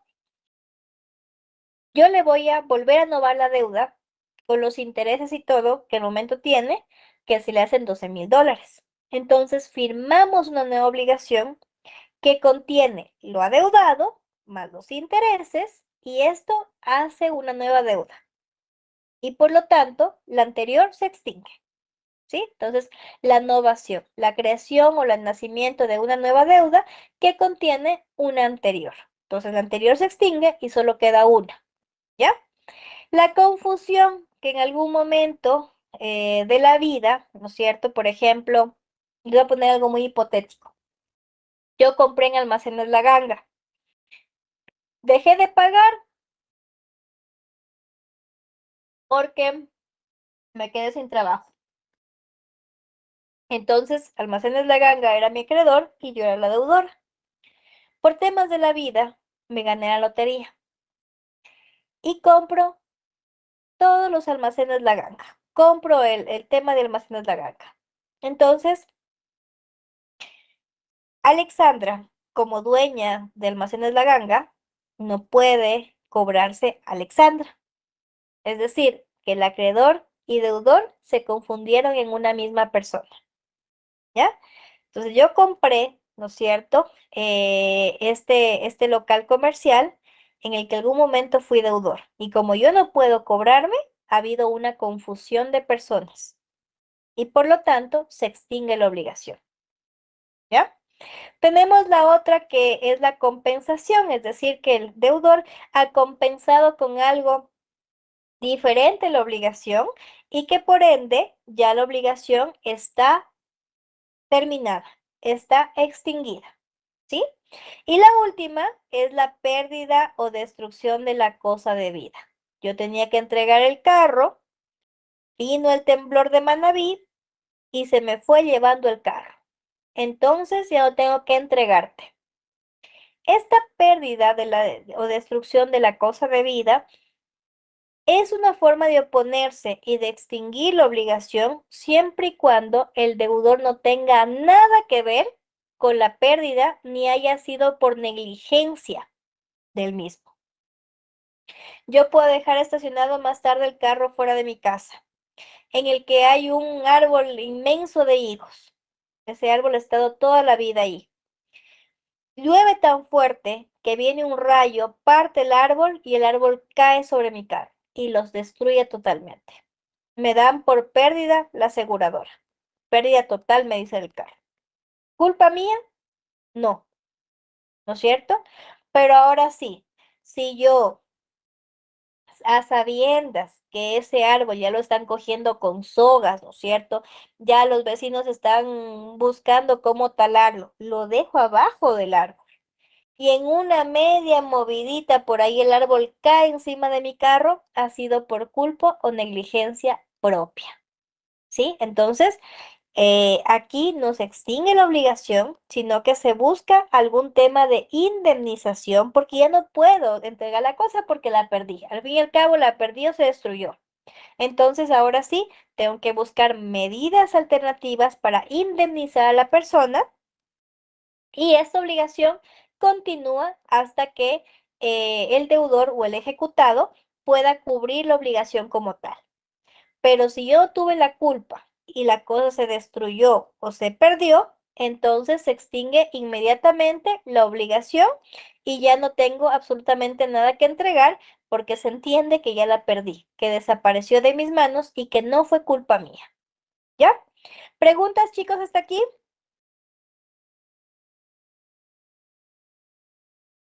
Doctora, y aquí sí se descubre lo que es, si es un fraude en todas estas situaciones fortuitas, ¿no? Porque son algo que no se prevé que va a Ujú, pasar. sí, Entonces, acarrearía lo que son, o desencadenaría lo que es tal vez un proceso penal. sí, sí podría tener la responsabilidad penal en caso de que se descubra que, por ejemplo, yo dije que se me robaron el carro. Y después con el Ujú. tiempo yo me di cuenta que en las cámaras del frente ven cómo yo guardo el carro en un depósito en otra calle. Entonces digo, no, es que Ah, se me robaron el carro. Entonces estoy faltando la verdad y puede que esto me genere, ¿no es cierto?, un tema de responsabilidad penal. E incluso sigue la responsabilidad civil hasta que no se demuestre el justificativo y la responsabilidad penal también puede venir incluida en este tipo de aspectos o de maniobras fuera del margen legal. ya listo, gracias. Otra pregunta, doctora. En el caso, por ejemplo, lo que es muy común, que sacas un celular a crédito y se te lo roban, o igualmente sufre daños, ¿qué se puede hacer aquí? Nada, si es que a mí se me robaron el celular, la obligación, ¿cuál era? Pagar, ¿no es cierto? Que a Ujú. mí después de fuera de la tienda me lo robaron, igual mi obligación es pagar. Pero si es que, por ejemplo, usted va y hace un negocio de la compra y venta de un carro y le dice mañana te lo entrego y a usted se lo roban hoy noche de la casa, entonces ahí sí se puede extinguir la obligación, no tengo que entregar el carro, pero sí tengo que indemnizar a la persona por el daño que indebidamente me causaron. Entonces, lo más probable es que el juez haga que se devuelva el dinero del carro, ¿sí? Entonces, ahí se extingue esta obligación. Pero en el tema del celular, a mí me entregaron el celular, yo me obligué a pagar mensualmente las cuotas, entonces la obligación por una de las partes ya está realizada y solo me queda cumplir con la mía, que son pagar las cuotas mensualizadas. ¿Ya? Entonces ahí no tengo nada que entregar porque ya la obligación está entregada. La obligación ya está cumplida por una de las partes, se entregó. No hay nada que hacer. Pero si es que, por ejemplo, yo iba a comprar en Almacenes La Ganga el celular y, y ya lo compré, ya pagué, ¿no es cierto? Ya pagué. Y de repente a esta persona se le roban por negligencia, porque lo sacó a tomar fotos afuera, a pesar de que ya habían comprado, entonces él sí está en la obligación de darle un nuevo celular como dación de pago o indemnizarlo y devolver el dinero por el daño que se ha causado. ¿Sí? Entonces hay diferentes perspectivas o diferentes puntos de vista en la práctica que debemos vigilar con el tema de pérdida o destrucción de la cosa. Pero lo importante es saber que si es que en mis manos se destruyó o se perdió, no fue culpa mía, no fue por mi negligencia, ni porque yo tengo alguna responsabilidad sobre esta pérdida o destrucción. Si yo tenía que entregarle a usted el carro y hoy día me pongo en grandes tragos, se está tomando y de repente lo choco al carro, no quiere decir que la cosa se destruyó por fuerzas naturales, sino que fue por mi negligencia. Entonces ahí tengo que buscar cómo reconocer o cómo generar el cumplimiento de esta obligación, a pesar de que el carro esté destruido.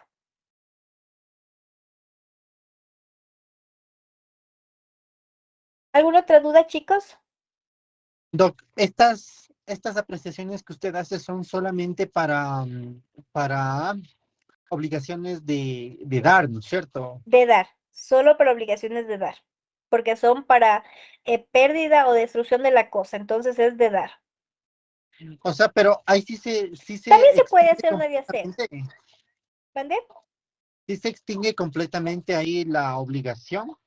Sí se extingue la obligación cuando no es culpa del deudor, pero si es culpa Doctora, del deudor o negligencia del deudor, la obligación persiste.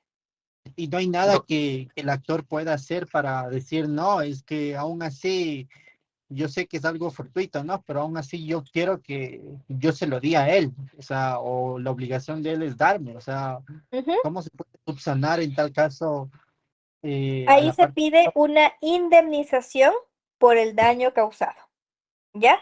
Que obviamente va a ser un valor mucho menor, ¿no es cierto?, al que entregar o comprar una cosa de igual estado.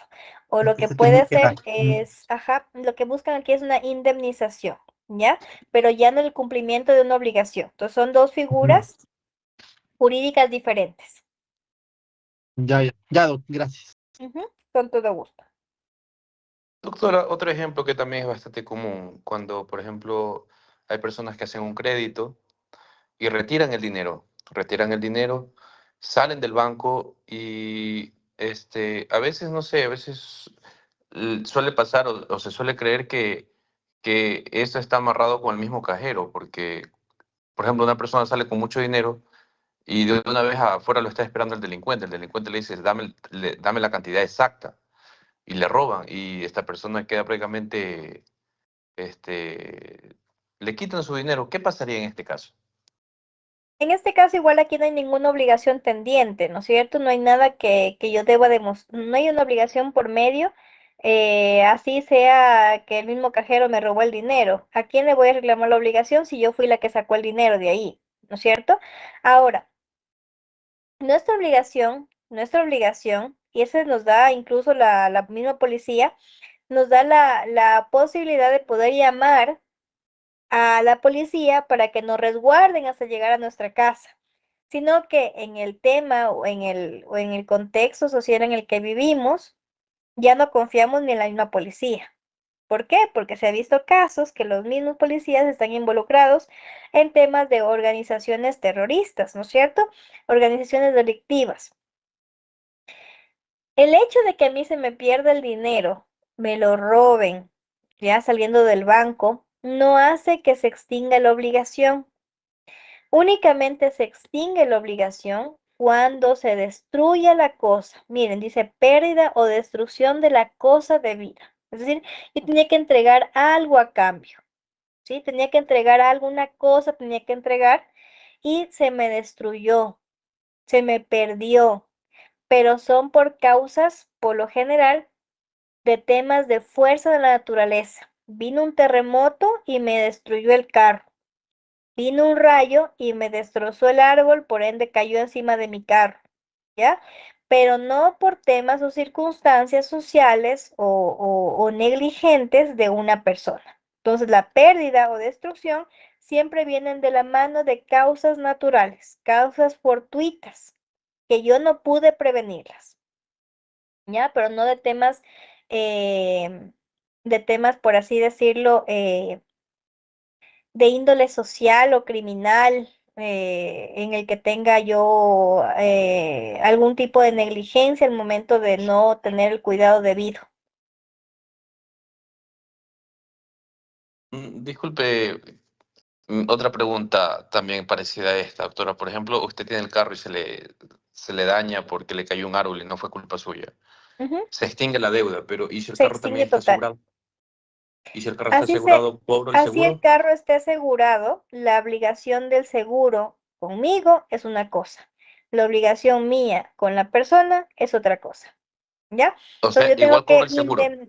yo puedo cobrar el seguro, eso es una obligación que yo tengo que reclamarle al seguro, siempre y cuando esté asegurado con esas condiciones, ¿no es cierto? Que el seguro me diga causas de fuerza mayor, casos de fuerza mayor se van a poder reclamar en el seguro, ¿ya? Entonces tengo que ver también en qué condiciones yo firmé el seguro. Si lo tengo de esa manera, podré reclamar a mi broker para que me devuelva o me cubra el seguro los gastos de reparación del vehículo. Ujú. Pero tengo que ver cuáles son las condiciones del mismo. No todos los seguros son iguales. Dependiendo de cuáles sean mis condiciones, yo puedo reclamar.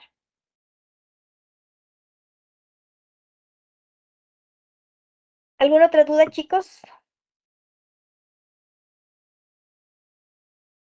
Bien, vamos terminando con el tema del proceso de ejecución. Y al igual que hay prelación de pago al momento del remate, también hay prelación de embargo. ¿Qué es lo primero que vamos a buscar embargar? En primer lugar, vamos a buscar el dinero de propiedad del deudor. Si no hay pólizas, inversiones, cuentas bancarias, nos vamos a los bienes hipotecados, prendados o grabados como garantía real. También podemos buscar los bienes sobre los cuales se dictó providencia preventiva al inicio del proceso y también los demás bienes que señale el acreedor, que determinará acompañado con la prueba de que esta propiedad es del deudor o del ejecutado como tal. Entonces, todos estos bienes yo los puedo embargar. Pero también existen bienes no embargables, bienes de que por más que yo desee cobrarle a este deudor, no lo voy a poder hacer. En primer lugar, los sueldos de los funcionarios y empleados públicos, comprendiéndose también aquellos funcionarios o servidores de la fuerza pública. Las remuneraciones de los trabajadores, los montepíos, pensiones remuneratorias por el Estado, como por ejemplo los bonos estatales, y las pensiones alimenticias forzosas. El hecho del deudor, el de su cónyuge, el de los hijos que viven con él y las expensas, la ropa necesaria para el abrigo de todas estas personas, tampoco voy a poderme embargar estas cosas. Los libros relativos a la profesión del deudor hasta por un valor de $800 de los Estados Unidos de Norteamérica a elección del mismo deudor. Las máquinas o instrumentos que se sirve el deudor para la enseñanza de alguna ciencia o arte, hasta dicho valor y sujetos a la misma elección. Los uniformes y equipos militares según su arma y grado. Los utensilios del deudor artesano o trabajador de campo necesarios para su trabajo individual. Los artículos de alimento y no combustible que existan en el poder del deudor en la cantidad necesaria para el consumo de la familia durante un mes. La propiedad de los objetos del deudor cuando posee o tiene una propiedad fiduciaria. Los derechos cuyo ejercicio es eternamente personales, como el uso y habitación. Los bienes raíces donados o legados con la expresión de no embargables, siempre que se haya hecho constar su valor al tiempo de la entrega por tasación apropiada judicialmente. Y finalmente, el patrimonio familiar. Son bienes que por más que nosotros tengamos deudas con Pepito, Juanita, María, el banco de acá, el otro banco, no van a ser posible de embargo. Es decir, nadie me los va a poder quitar. ¿Ya? De igual manera, existen clases de embargo, como el embargo de dinero, que comprende el hacerse o aprender la propiedad de dinero para que se genere o se transfiera a un depositario judicial, y luego de esto el juez dispone inmediatamente el pago al acreedor, en caso de que yo tenga inversiones o dinero en las cuentas. El segundo es el embargo de la cuota o derecho de acciones en caso, ¿no es cierto?, que tengamos este tipo de derechos, y se va a notificar la orden de embargo a cualquiera de los copartícipes en caso de que sean más herederos o más accionistas dentro de esta cuota de participación, para que conozcan con la condición en la que se encuentran los derechos de este individuo. Si el copartícipe se rehúsa del depositario dentro de 3 días de notificado, se notificará a otro copartícipe, y si es que se niega, se hará cargo el depositario de las acciones y derechos de esta persona a quien le estamos embargando. También hay embargos de créditos, es decir, que si nosotros como deudores también tenemos créditos a favor en la calidad de acreedores, también se van a poder embargar estos créditos, informándose y notificándose, ¿no es cierto?, al deudor. Para que me entiendan, en este caso les voy a dar un ejemplo. Jason me va a ejecutar a mí como su deudora y me dice: yo sé que Alexandra tiene créditos con Jimmy. Entonces, ¿qué es lo que pasa? En varias de los créditos, las letras de cambio, los pagarés a la orden que Jimmy le firmó a Alexandra, para yo, Jason, ser el nuevo acreedor y que Jimmy me pague a mí esos créditos. Entonces, de igual forma, se van a poder embargar estos créditos hasta el monto de la obligación como tal. El embargo de bienes muebles, entonces también se va a practicar el embargo de los bienes muebles, como por ejemplo los vehículos, que es lo que más se suele generar o se suele realizar el apremio de los mismos. Se los envía al depósito de estos bienes muebles, se realiza un inventario detallando la cantidad, el peso, la marca, las condiciones en las que llegan, para que de esta manera pueden permanecer a cargo del depositario. Por lo general, el depositario, cuando son temas de semovientes, ¿no es cierto?, siempre quedan a cargo del acreedor como tal, de quien los pidió como embargo. Tenemos también el embargo de vehículos, donde también utilizamos o nos apoyamos en la fuerza pública, es decir, en la policía, para que se realice la detención y la inmovilización de estos vehículos y se los lleve también a un depósito en el que permanecerá hasta que la obligación sea cancelada o, en su defecto, salga a remate. Embargo de bienes inmuebles, de igual manera, se va a hacer constar este gravamen dentro de los libros de los registros de la propiedad, para que no puedan ser vendidos a terceras personas. El embargo de la unidad productiva, cuando se ordena este embargo de los activos de cualquier unidad productiva o sobre las utilidades que incluso produzcan, en el futuro el juzgador va a designar a un depositario quien estará a cargo de la gestión del negocio y tendrá las atribuciones y deberes de depositario previstos en la ley. Por lo general, cuando son este tema de manejo de negocios, de cuidado de semovientes, siempre se lo delega al ejecutante, a quien está pidiendo.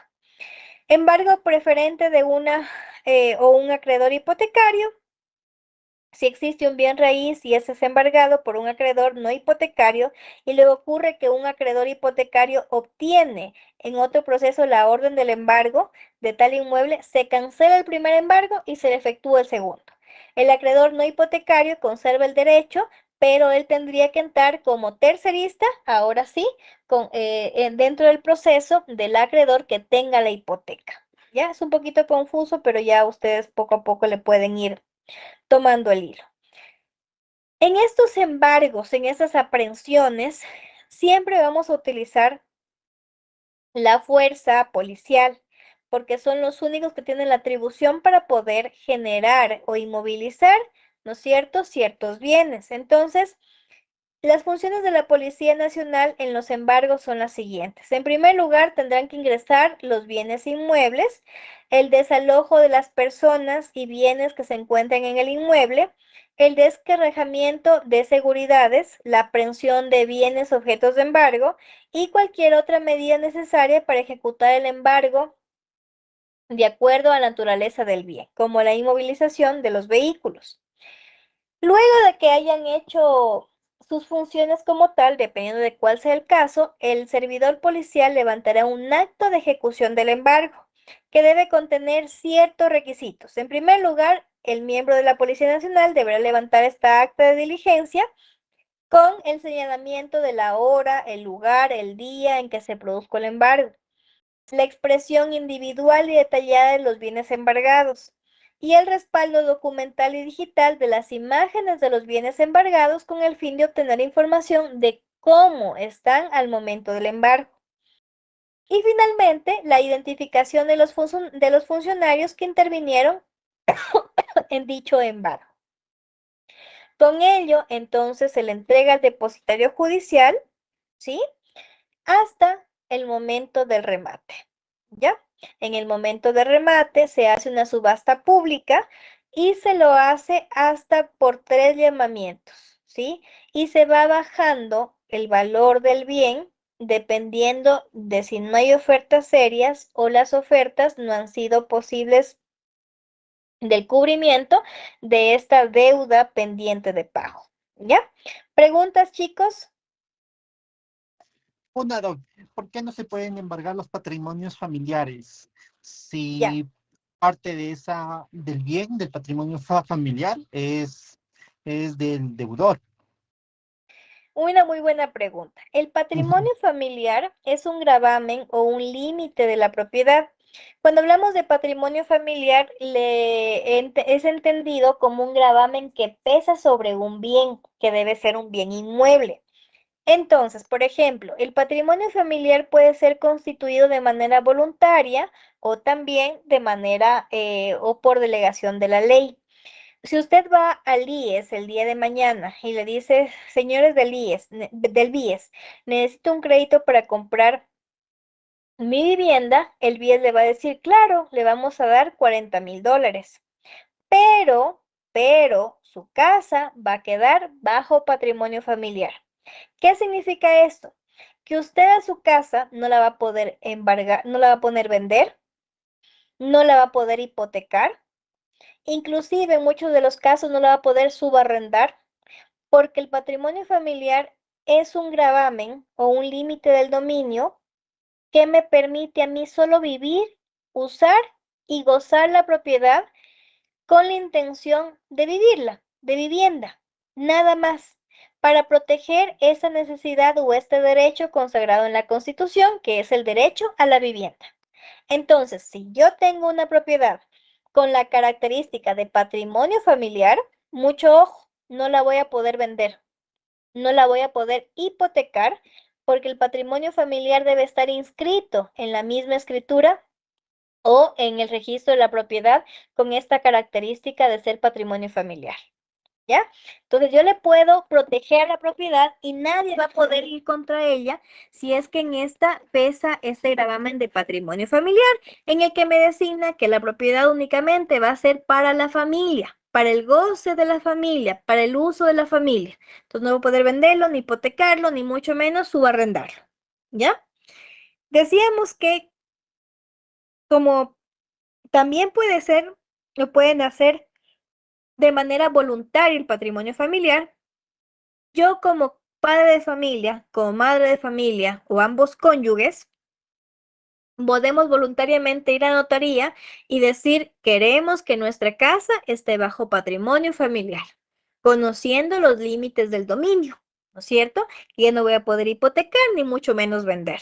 Entonces, nos dice la norma que sí podemos generar el gravamen de patrimonio familiar sobre una casa, sobre un bien inmueble, siempre y cuando el bien no supere el avalúo predial de $48,000 y que puede ir aumentando de $4,000 por cada hijo o por cada descendiente incluido en el patrimonio familiar.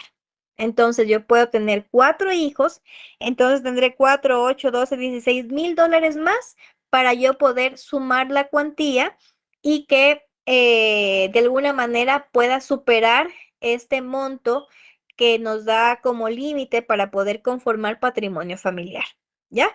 Pero el patrimonio familiar entonces es un gravamen que pesa sobre una propiedad o un bien inmueble en el cual me limita el dominio de la misma. ¿Sí? No sé si ya está más claro, Jimmy. O sea, sí o sí, ese patrimonio familiar no va a ser, o sea, no se va a poder embargar ni hacer nada. Ajá, Va a quedar estático ahí. Así la persona, padre o madre de familia, tenga las deudas que tenga. exacto, exacto. Por ende, mismo el derecho, ya conociéndonos lo hábiles que somos, puso un límite y dijo, si es que vas a hacer patrimonio familiar, solo hasta este monto.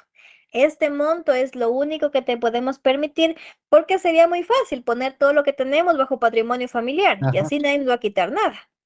claro. Ya, entonces pueden hacer por medio de que la ley exija, ¿sí? De que la ley exija, como también de manera voluntaria. Cuando la ley exige, no hay monto mínimo. Entonces, si es que el BIES, como es una entidad del Estado, me dice, Ujú. perfecto, te doy el dinero, pero la propiedad queda bajo patrimonio familiar hasta que tú me acabes de pagar hasta el último centavo. Y ahí sí puedes hacer con ella lo que tú quieras. O la propiedad va a permanecer bajo patrimonio familiar por el tiempo de 25 años. Luego de eso, la puedes levantar. O sea, tampoco si, o sea, si yo hago lo que es un préstamo hipotecario, no, creo que estoy confundiéndome. A ver, si yo, el BIES, que es una entidad del Estado, me da lo que es cierta cantidad de dinero y me pone esa condición Ujú. de que, de que el bien entre en patrimonio familiar, si yo no pago, ¿qué sucede ahí? Si usted no paga, el bien se puede ser ejecutado porque quien tiene como esta garantía es el BIES, O ¿ya? sea, que como acreedor. Exacto, como acreedor. Él todavía es el dueño del patrimonio. Por lo general, le estoy poniendo como este ejemplo, ¿no es cierto?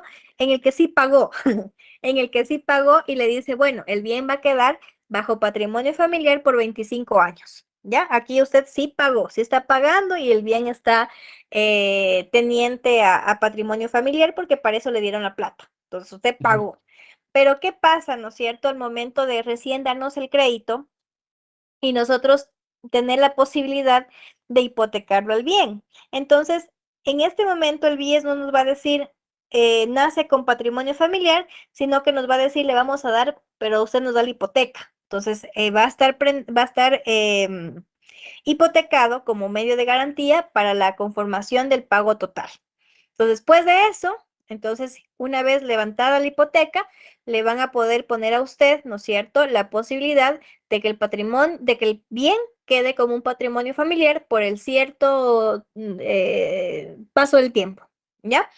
Con esto es con la intención de que nosotros no maniobremos ni estemos beneficiándonos de manera injustificada de las buenas tasas que nos otorga el Estado para poder comprar o hacernos de los bienes inmuebles. Porque si usted va al banco de Pichincha, le dicen, perfecto, aquí le vamos a dar los 40.000 que usted me pide, pero al 22% de tasa anual. Cuando el BIES les da el 4%. Entonces, ¿qué es lo que podrían hacer muchas personas? Vienen, compran, venden. Vienen, compran, venden. ¿Sí? Entonces, por eso es que se trata de que en estos temas, cuando las tasas son preferenciales, nazcan o tengan esta condición de patrimonio familiar por un cierto estado de tiempo. ¿Ya? Entonces dicen, perfecto, le voy a dar el crédito, la casa queda tendiente a un patrimonio familiar y va a estar así por 25 años. Entonces, ¿estamos de acuerdo? Sí, perfecto. Y dale. Además, cuando son entidades públicas, lo que ellos hacen es seguir un tema de coactivas. Es muy diferente. Entonces siguen el tema de coactivas y nada tiene que ver con el tema del patrimonio familiar, sino que cogen, le siguen un tema de coactivas, le buscan darle una glosa y de esta manera cobran la glosa. Dinero de por ahí que se tenga o Ujú. algún otro bien. Ajá, exacto. O sea, entonces el Estado pone estas restricciones para que evitar que la gente se haga de demasiadas propiedades. Más que todo para que nosotros no seamos. Hay mucha gente que vive de la compra y venta de lotes, Ajá. de bienes. Entonces, no abusemos de estas buenas facilidades que nos da el gobierno o el Estado como tal para poder tener nuestra primera casa, nuestro primer terreno, porque si no pusiéramos límites, estarían llenos, llenos, llenos los créditos hipotecarios para personas que no necesariamente tienen esta necesidad de buscar por estos medios la compra de un bien. Entonces saldrían beneficiados, porque si yo compro la casa en 40.000, no pago casi nada de interés y la vendo en 120.000, ¿qué estoy haciendo? Aprovechándome del Muy Estado. bueno.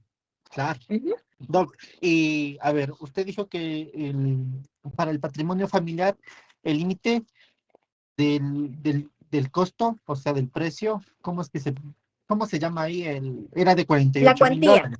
es de La 48 cuantía. mil dólares cuando lo hacemos de manera voluntaria. Papá, mamá va y dice, nosotros queremos inscribir este bien inmueble como patrimonio familiar. Entonces dice el notario, perfecto, le vamos a poner patrimonio familiar, pero tenemos que tener una cuantía de máximo 40.000 dólares. Y la misma puede ir subiendo 4.000 por cada individuo ingresado o cada hijo ingresado bajo el patrimonio familiar. Si tengo 2 hijos, entonces podré sumarme hasta 8.000.